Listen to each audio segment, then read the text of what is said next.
తెలంగాణ ప్రజలకు టీడీపీపై ఉన్న విశ్వసనీయతే ఉప ఎన్నికల్లో పార్టీని గెలిపిస్తుందని చంద్రబాబు నాయుడు ఈటీవీకి ఇచ్చిన ఇంటర్వ్యూలో అభిప్రాయపడ్డారు.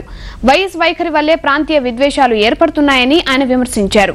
కేంద్రం ప్రకటించిన రుణమాఫీ లోపభూయిష్టంగా ఉందన్న చంద్రబాబు టీడీపీ అధికారంలోకి వస్తే రైతుల రుణాలన్నింటినీ మాఫీ చేస్తామన్నారు.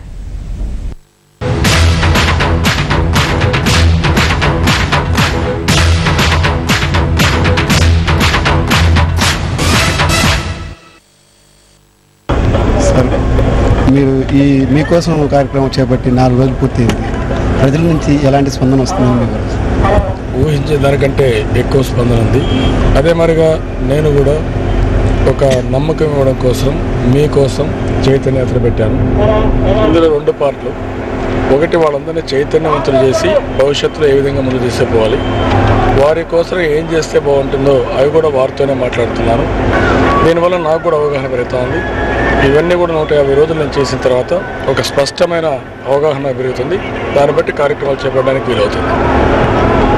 సార్, అవినీతి అక్రమాలపైన మీరు అసెంబ్లీలో గట్టిగా నిలదీశారు. అయినప్పటికీ ప్రభుత్వం నుంచి ఎలాంటి స్పందన రాలేదు. ఇప్పుడు భవిష్యత్తులో మీ కార్యక్రమం ఎలా ఉండబోతుంది? ఇంకా ప్రజల్లో ఒక చైతన్యం తీసుకొస్తాను.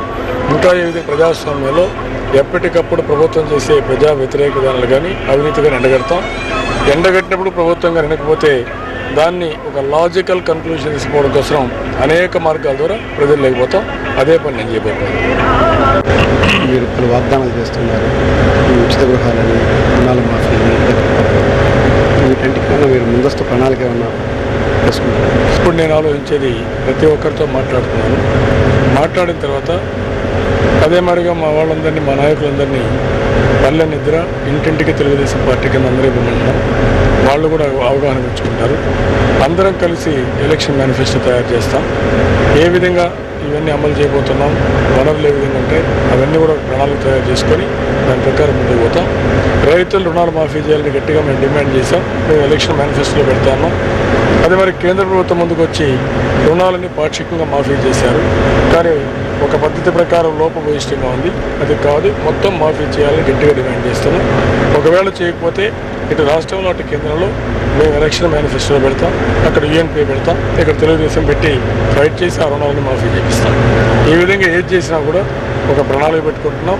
కేంద్రంలో ఏం చేయాలి, రాష్ట్రంలో ఏం చేయాలి పెట్టుకొని మేము ముందుకు పోతాం.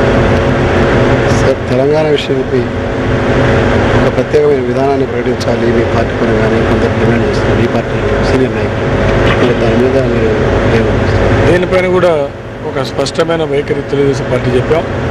ఒక 5 మెంబర్తో కమిటీ వేసాం. కమిటీ కూడా అన్ని విషయాలు పరిగణలో తీసుకుంటారు. ఏం చేయాలో వాళ్ళు కూడా చెప్తారు. దాని ప్రకారం నిర్ణయం తీసుకుంటారు. ఉప ఎన్నికల్లో మీ పార్టీ పంత ఏంటి? ఉప ఎన్నికల్లో తెలంగాణ ప్రాంతంలో ఎక్కువ సీట్లు ఉన్నాయి, 1 సీటు తప్ప. తెలంగాణ ప్రాంతంలో తెలుగుదేశం పార్టీకి విశ్వసనీయత ఉంది, ప్రజల్లో నమ్మకం ఉంది.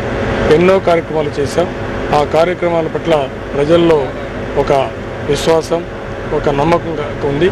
అదేవిధంగా రేపు ఎలక్షన్లో కూడా వెనుకబడిన ప్రాంతాలకు ఏం చేస్తాం మేము చెప్పబోతున్నాం. సార్, ఒక ప్రతిపక్ష నేతగా, ఒక పార్టీ అధినేతగా 150 రోజుల పాటు మీరు రాష్ట్రంతో తిరగాలని మీకోసం కార్యక్రమం పెట్టుకున్నారు. దానికి తగ్గట్టుగా భద్రత ఏర్పాట్లు లేవన్నది మీ నాయకులు కానీ కార్యకర్తలు కానీ ఆవేదన వ్యక్తం చేస్తున్నారు. దీని మీద మీరు ఏమంటారు? ఈరోజు నేను Z+ కేటగిరీలో ఉన్నాను. ఇది Z+ సెక్యూరిటీ అన్నప్పుడు కేంద్రానికి బాధ్యత ఉంటుంది, రాష్ట్రానికి బాధ్యత ఉంటుంది. కాబట్టి నా సెక్యూరిటీ గురించి నేను వరీ కావాల్సిన పని లేదు. నేను ప్రజలకి వదిలిపెడుతున్నాను. ప్రజల దగ్గరికి వెళ్ళినప్పుడు సెక్యూరిటీ లేదనో ఇంకొక లేదనో నేను పోకుండా అవడం కరెక్ట్ కాదు. నేను చేయాల్సినంతా కూడా నేను ముందు జాగ్రత్తగా ఏం చేయాలో అవి చేస్తాను. సెక్యూరిటీ ఇచ్చే బాధ్యత కానీ, సెక్యూరిటీ ఇవ్వవలసిన అవసరం కానీ, సెక్యూరిటీకి ఏమేం చేయాలన్న శక్తి కానీ ఒక ప్రభుత్వానికి ఉంటుంది. ఆ విధంగా వాళ్ళే ఇవన్నీ చేస్తారని నేను ఆశిస్తున్నాను.